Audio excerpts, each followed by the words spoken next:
ازيكم؟ اخطاء بتحصل في التسويق اللي كتير من اصحاب المشاريع بيقعوا فيها بسبب انهم بيتجاهلوا المنافسين بتوعهم، وخصوصا لو المجال بتاعهم صعب المنافسه. اول غلط الثقه الزايده. بطل تفتكر ان المنتج او الخدمه بتاعتك هي الافضل على طول الخط.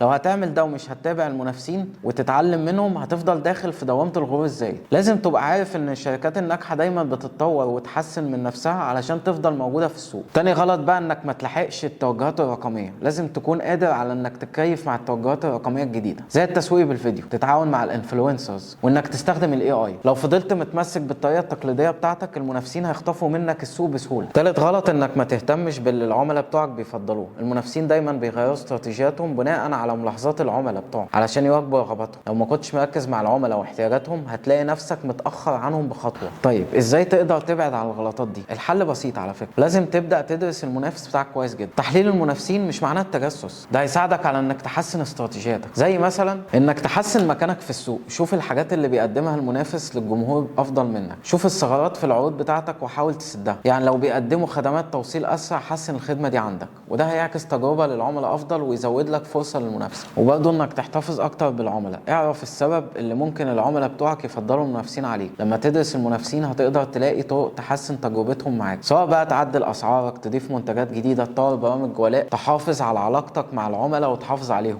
حاجه كمان انك تحفز عندك الابتكار. المنافسين دايما بيحركوا افكار جديده ويمكن تلاقي فيهم حاجه تلهمك لابتكار منتج او خدمه جديده تناسب العملاء بتوعك وتخلي سمعتك احسن في السوق. انا عايز اقول لك لما تتابع المنافسين هتعرف تحسن الاستراتيجيات بتاعتك وتسحب البساط من تحتهم.